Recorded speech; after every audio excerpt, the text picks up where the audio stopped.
Two Shriji food. હું છું મનીષા ઠક્કર.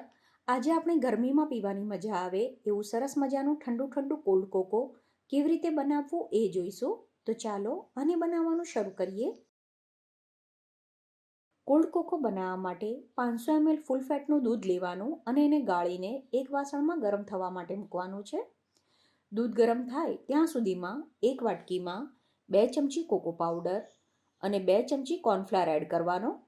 પછી આમાં અડધા કપ જેટલું દૂધ ઉમેરીને આને સરસ રીતે મિક્સ કરી દેવાનું છે.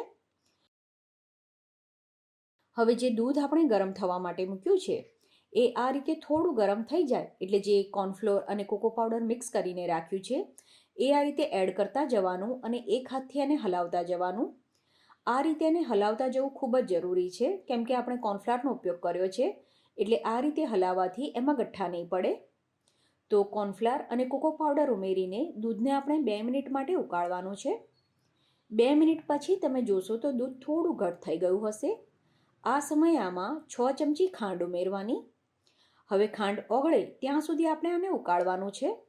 તો અરાઉન્ડ 1 થી 1.5 મિનિટ પછી આપણે આમાં 75 ગ્રામ ડાર્ક ચોકલેટ ઉમેરવાની છે. હવે આપણે આને 1 મિનિટ માટે ઉકાળવાનું જેથી જે ચોકલેટ આપણે એડ કરી છે એ આમાં સરસ રીતે મિક્સ થઈ જાય. તો ચોકલેટ પણ સરસ રીતે ઓગળી ગઈ છે. ગેસ બંધ કરીને વાસણને નીચે ઉતારી દેવાનું. હવે આને તમારે ફ્રીજમાં ઠંડુ કરવું હોય તો પણ કરી શકાય. અત્યારે આપણે એને તરત જ સર્વ કરીશું. કોલ્ડ કોકોને સર્વ કરવા માટે જે સર્વિંગ ગ્લાસ લીધો હોય એમાં બરફ ભરી દેવાનો છે. તો 3/4 ગ્લાસ આપણે બરફ આમાં એડ કરવાનો. બરફની ક્વોન્ટિટી વધારે રાખવાની છે. અને હવે જે કોલ્ડ કોકો આપણે બનાવ્યું છે એને આમાં એડ કરવાનું. પછી એક સ્ટીલનો ગ્લાસ લઈને કોલ્ડ કોકોને આ રીતે ટ્રાન્સફર કરતા જવાનું છે. તો આ પ્રોસેસ તમે 2 થી 3 વાર કરશો એટલે બધો બરફ ઓગળીને કોકો એકદમ સરસ ઠંડુ થઈ ગયું હશે. અત્યારે જે માપ લીધું એનાથી તમે 4 થી 5 વ્યક્તિને સર્વ કરી શકો એટલું કોલ્ડ કોકો બનીને તૈયાર થશે.